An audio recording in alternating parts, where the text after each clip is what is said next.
If if you've joined us in the past or you're just joining us today, please share or invite some other teachers that may be interested in what we're going to share. We're going to talk a little bit about data and those things that you're bringing in. If you are just want to invite them to the group, please do so. That way they can take advantage of some of the great opportunities that GradeCam is bringing in to share with the rest of our GradeCam users and our teacher support group.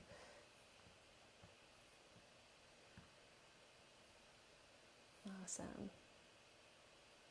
So kind of as we're getting started here, just to recap what we've been doing here in the group is we've been sharing a variety of ideas of how GradeCam can support you in the classroom in this remote learning environment. There is so much change and all these things that going on that we just wanted to create a group just to kind of put some information out there to continue to support teachers in what they have available to them and what we can do in our very unique and chaotic environment at this point. So for the last couple weeks, we've talked about Student Portal, or last few weeks, and some ideas about how you can use Student Portal to deliver digital assessments if you had previously used GradeCam for paper assessments. And so you can continue to do that, or you could use the portal. So we gave some tips and tricks and different ways of using that. And then last week, we talked about performance assessments or project-based type assessments, because I do think that that's going to be something that's going to be more and more important as we move forward, because as teachers are looking for students and what their understanding is and their application piece, those projects and having students show their understanding is going to become very important. So we talked about that last week. So all of that, any assignment or anything that you've been doing in GradeCam is bringing in data. And leads us into our conversation for today of, how can this data lead to this discourse or discussion to further support what you're doing? And I think that it's going to become really important as we move forward in education and all that we're doing right now, in that you kind of got to get the most bang for your buck right now with everything that you're sending out. Teachers aren't able to share quite as much information or assignments out that they probably would have done on a normal day-to-day basis. So how do you make it so that they're coming back and students are able, you're getting a little bit more out of that? How can you dig in a little bit deeper to understand what's going on for that student learning? And that's what GradeCam is able to do, is bring in that data that you could really start looking at student understanding and their student learning.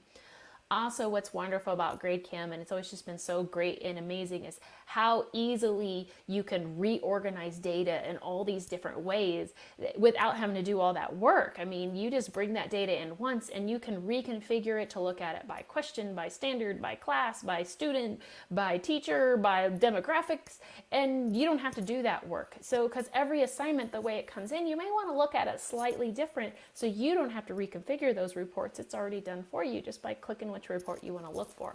So it all reorganizes very beautifully for you. The other thing is, and I say this over and over, is reports don't change. If you have been using GradeCam in the past and you've done paper forms and now you're doing digital, those reports are exactly the same. If you're doing Student Portal now and giving digital assessments and you plan on going back to your traditional paper form, those reports don't change. If you have a hybrid environment where you have some students taking paper and some doing digital, those reports all come back to the same place. So you're not relearning how to look at reports. The reports are all the same.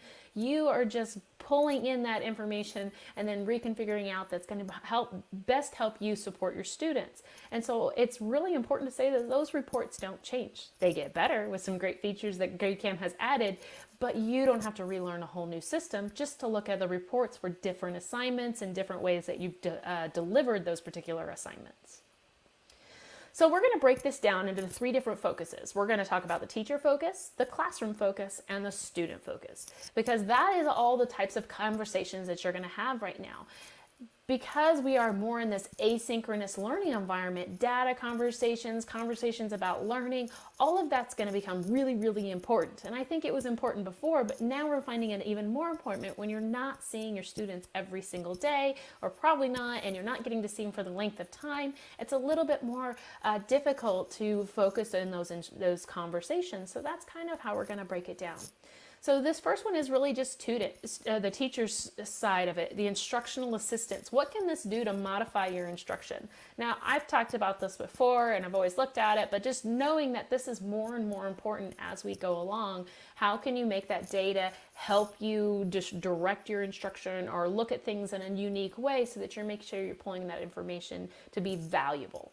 So we're going to talk about favorite reports because that's really an easy way to get to those reports that you want to go to quickly. We're going to talk about performance bands because I do think that there's going to be more power in looking beyond just a percentage point or a grade. It's what level are those students at that we can move them up, particularly if your performance levels, if you do standard-based grading, and it's on a level that's on a 4-point scale, that doesn't quite match up with a grading scale. So that's kind of something to keep in mind. And then sharing that assessment and data. Teachers are all in a new learning environment and a new teaching environment with new strategies. So if you're sharing your assessments and data, particularly if they're the same across different content areas or different teachers, one teacher may have this amazing strategy that they use that their students just picked it up and got it, and you can now kind of dig into that a little bit deeper and find some more information. So this is really about how you can support teacher instruction and what you can do to further direct what you're doing. So let's jump over to GradeCam so I can show you where these reports are. Hopefully you guys have seen the reports in the past, but we're just going to talk about it from this remote learning perspective now. So I go into my assignment, I already have all my scans. Remember, this can be digital or this can be paper collection. It's all going to be under the same assignment. It is not separated, it is together. So I'm going to go into reports.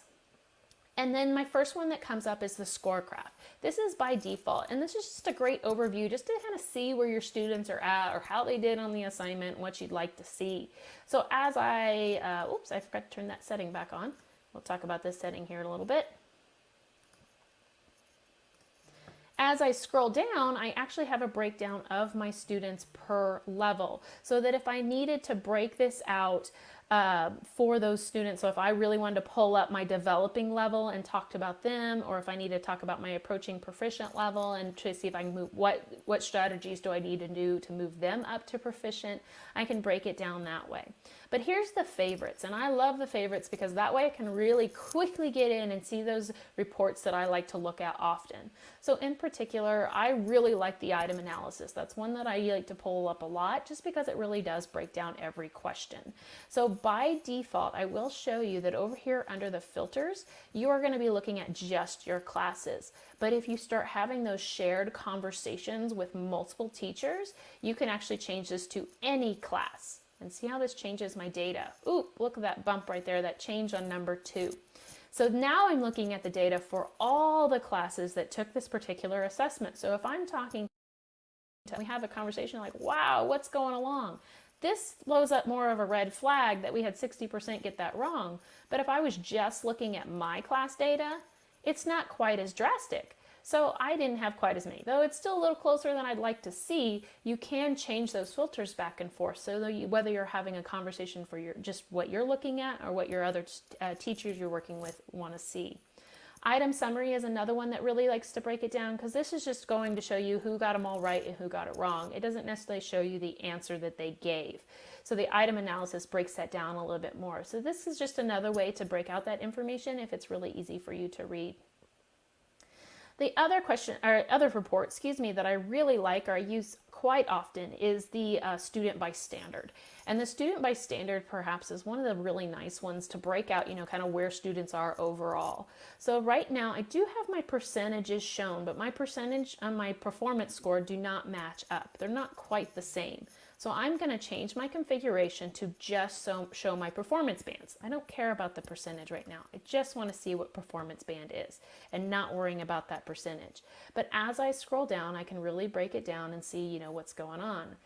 I got a lot of approaching proficients right here. That might be something I need to look at. And I had a lot of emerging and developing under this particular standard, so I can break that down. Also, if I just want to see, let's say I want to look at my at-risk and my emerging, and I want to compare that to my proficient and my advanced and my approaching advanced and my advanced. So now I can kind of do some comparison. So if I want to look and see just where those are by breaking it down, because I had a lot of covers there. Sorry, getting a little draggy. I can look and see these are some students that I may group together, or maybe if I had it, see here's an emerging and a proficient, maybe I want to pair up these students to work on a particular standard, because maybe Scarlett had this amazing strategy that she got and she understood that she can teach to Andy. So now I can kind of compare those results, and that's just changing my instruction so I have a different approach to talk to my students about it. If you are talking with other teachers, you can also do this by teacher by standard. So I can look at it this way. Let me turn these all back on so we can see them all. Now what I do notice here is, Dane struggled a little bit on this particular content. He's only on developing, whereas Kate and Dustin have approaching and advanced and approaching advanced. So they did something in their class or with their remote learning that Dane maybe didn't do, and he has the opportunity to talk to them and said, hey, how did you teach that standard? And now the conversation's taking place of how we can change that. We're all learning new strategies, so now we have an opportunity to see where maybe there's a gap, but somebody else has another strategy that they can really latch on to and how they can further enhance their instruction that's taking place. So those are kind of that teacher-centric side. Now, one thing that this is just a time-saving tip, and I think that's really important, is I do like to look at those standards a lot. I pull up a lot of standard data. I don't know if you guys look at your standard reports as much, kind of maybe share with what reports you think are the more interesting to you or which ones you see using more often. But even if you don't have standards out initially in your assignment, you can create that whole form, make all your questions, get that out to students, whether through the portal or through paper. Come back later and add the standards. If you don't want to take the time to walk through the standards immediately, you can add those standards later, and those reports will just populate right there for you. It's a great piece. It's a time-saving tip. So if you just need to get that form out, get that form out. Come back later and add those standards. So the next focus is the class focus. Now we can have conversations as a class. How do we affect our learning together? What can we do? This becomes a collaborative learning environment because, again, how you present something over a video isn't always perceived the same way by the students on the other side. So getting some information or digging a little deeper with your class is going to be really important. So as we get into those settings, as you've looked at it from a teacher, there may be some settings like hiding the student names that you want to come and bring up so that, they can't really see who does another grade and they can't have that information. So you can hide that name. I'm going to show you that. We're also going to talk about the data drill-in because I really like that piece to really isolate and bring out one class's data to really dig through that. You can also download and print reports. Since you can download and print these, if you're worried about navigating GradeCam reports or you're not great at it, maybe you go through, get the reports you want and download those if you have to put them into another system, or just download them so you have an image and you can bring it up that way opposed to going into GradeCam and worrying about kids seeing things you don't want them to see. Also, we have the standards transfer. I talked about that last week for our performance presentation or the live that I did last week, but the standards transfer is a great opportunity for students to really get that standards-based grading. So if you're going towards that and you want to look at standards overall and watch growth, there's a big piece there that we can add out, and it's amazing. I love it. So again, I'm going to jump over to GradeCam. So we're going to first touch on, what does this look like from the class standpoint? So if I go back up to my score graph, if I was showing this to my students, and you noticed last time I scrolled down. Now, first time I did this, you didn't see those student names, which that's important, but I don't want my students to see this. I want them to just see this score graph so we can just talk about that. So make sure you go up to configure and hide student names. That hide names also carries over, so now I actually can't scroll down, it's just the graph. If I carries over to my item analysis as well, it'll tell me the number of students, but it doesn't actually give me the students' names. So that's kind of a nice piece that if you were discussing this with your students, you're just hiding those names and kind of keeping that a little bit more locked down.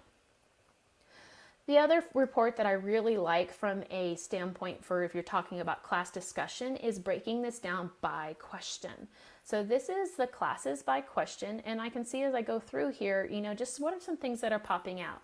So this could be wonderful if you are having a mixed class discussion. So if I had all my classes together in one video conference call, maybe one student from this top class could share with these bottom two classes, what did we do or how did we do this that made more sense because you guys rocked that particular question where my other two struggled with that a little bit more.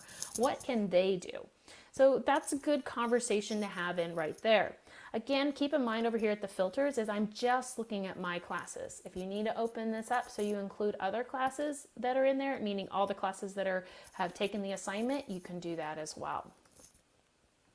So you can break it down by question, you can do it by standard. Standards are great if you are good at talking about the standards and so the students know a little bit more about the standards that you graded on. Now keep in mind if I hover over that, it will actually give me my standard so I can see it a little bit more. But if you don't do that very often, the by question might be a little bit more powerful of a report.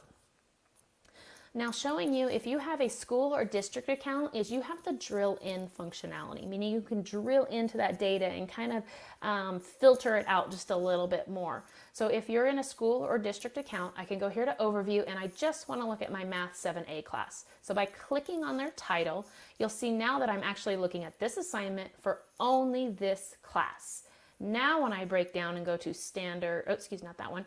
If I go to student by standard, that is showing just this class. Now this is a time that we actually don't have the hide student name button, and I'd like to have that functionality. So what I can do is my workaround for it is this is a great opportunity to go ahead and download this data as an Excel file so that you can manipulate it and look at it there. But I'm looking at just this class. Now before I go to my assignment, I'll come back to that one. But if I go back over here and I like to pull my item analysis, that's kind of a different report. So if you were just looking for the Math 7A class, this is your item analysis. It might slightly change. I think before this was at 36% for the lower, so that kind of may adjust my thought processes a little bit when I am addressing my students. Okay, so if you had downloaded those reports, if you really, really like that student by standard, which I do, I really love this report, but I don't want student names to be shown. This kind of is just a workaround so that I can still use this report. I'll just highlight these names here and then I'm going to fill them up with black. So before I got with my class, I would just download this, save it, and have it ready to go to talk to my class. And those names are blanked out so they can see it. If I need to reorder it, I can always reorder it. That's kind of a nice piece just so you could still pull this report because I think this lays it out really nicely to show your standards gaps.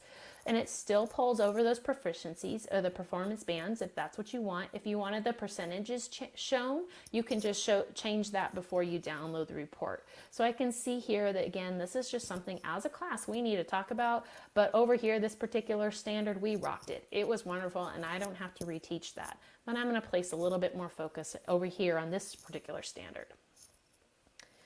You also, so I showed you download, and you may have done download of an Excel or a CSV before, but some of the reports don't come off quite as well in that Excel or CSV, like this item analysis. So keep in mind you can print. Now I'm doing air quotes printing.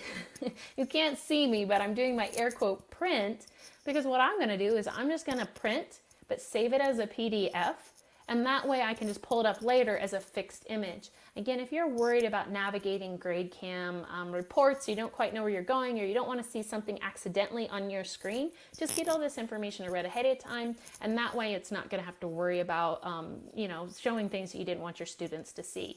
So here's that item analysis. It breaks it out very beautifully in a digital format, and I just changed my destination over here off of my printer to save as PDF.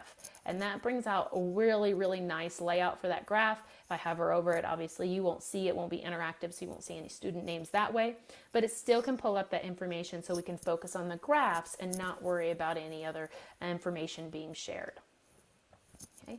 So the item analysis and the item summary are both really good ones to have as a printable document opposed to that exporting as a CSV or an Excel file. So some good options there.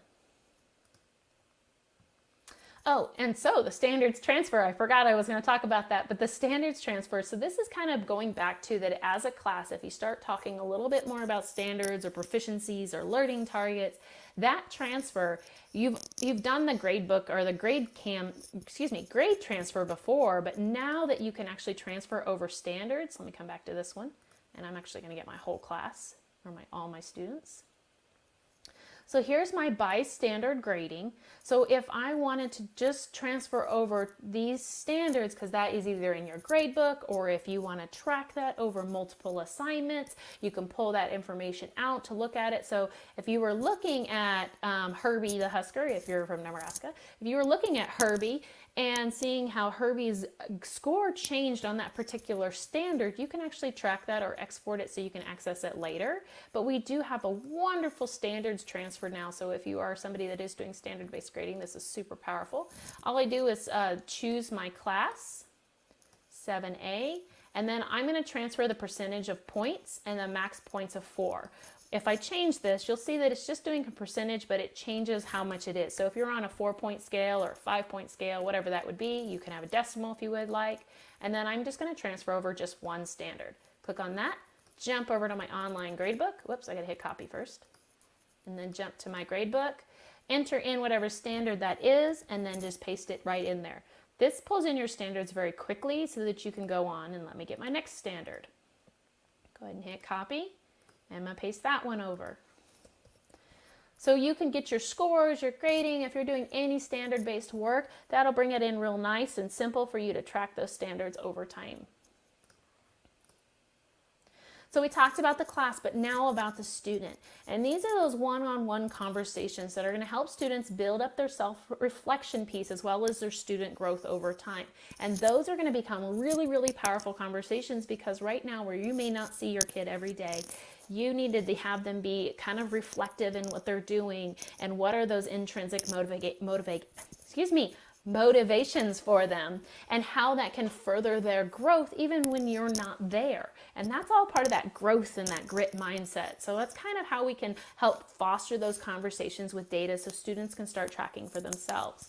So if you are using the student portal, this is a really great and easy activity that you can slide right in to already put into that.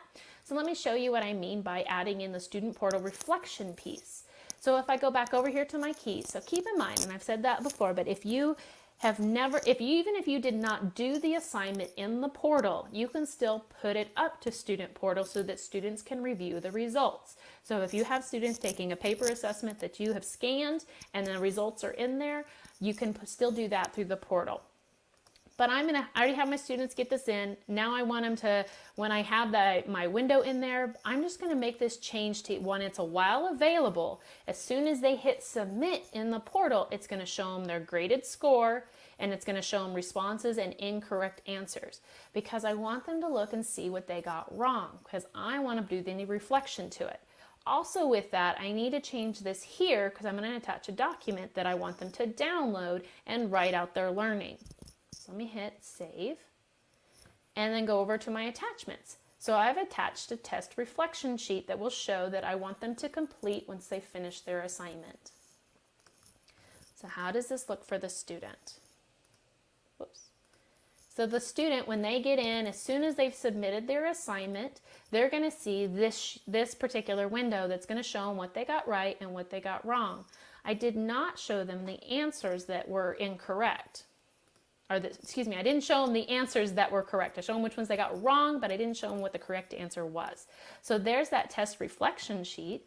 I'm just going to pull it up so you can see it, but I would actually have it so they could download it. So I want them to go through and tell me what the question was, what did you answer with, and then go find the correct answer and tell me why you made the mistake or what happened.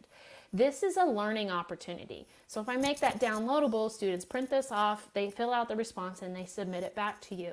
You could still put the same assignment in Google Classroom or through Teams, however you want to do it. I'm just distributing it right alongside the test. So if there was something particular that I wanted to do, it was right there with the test. But this is building up that reflection piece so that students immediately start not just I got it wrong, but how can I get it correct and what do I need to do next time? That turns it into a reflective conversation immediately as soon as those tests are graded.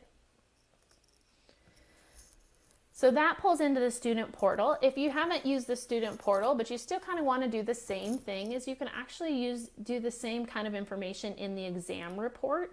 So I'm going to go to the exam report. You just might have to reconfigure some things. So up here at configure, just know you have some additional configuration settings if you want to set that up. And then you would just have to distribute it by that PDF document. Again, just print or save as a PDF, and then you can distribute those documents out. Or take a screenshot. There's kind of some other ways you could do it. So some other reports that as you have your student conversations that may come into play, so I'm in my reports now, so I'm going to go back into that drill in functionality. How do we drill into it? Now keep in mind this is for school and district accounts. I like to do this. It makes me kind of like a fail-proof way that I don't accidentally show students more information than I want them to. So if I click on this and choose my student, again, I just tap on that. I'm going to drill into the data for just that student. What this advantage gives me is now when I go by question, that is the only student that will be displayed. So I have one student up here by standard, and I can have that conversation with them if I'm doing a one-on-one or one-on-two conversation with their parent, just to talk about where they are in their learning growth. Some great reports just to talk individually, but by drilling into one student, you don't accidentally show all the other students in there. So you can also look at performance over time. This is just another report to pull up for your students. So if I come back to my home page and I go to reports, and now I'm going to select a pre-test and a mid-practice test that I gave. We have a post-test coming up this week. So if I select both those assignments and then I hit drill into, it's just going to pull the information for just these assignments are the same, are fairly similar and they're kind of related, but you may have other assignments that all have some of the same standards used, and you can click on that. But if I come here again and go students, overview, and then choose a particular student, I love this student performance. So if I click on student performance, I can now compare it. I'm just going to rotate my date so it puts my pre-test first. So initially she got a 13%, then she went up to a 38%. So we did see some improvement. If I looked at the class average, she can say she kind of moved up and she actually jumped more than the class average did. But let's dig a little deeper and look at the standards. Now I can say on the pre-test sheet, on this standard, she was at 0%, but on the mid-test, she was at 25%. So she did have improvement, but what do we need to do to get her out of this at risk? What are some things that we can work on in this particular standard? You're now supporting some conversations that you can have with that student to really focus them in on how their learning is improving. So those are a couple different reports that I really like from the student standpoint, and I'd love to see that, how that would be used for how you guys may use that in different ways. So comment below with how you're using data in your remote learning environment.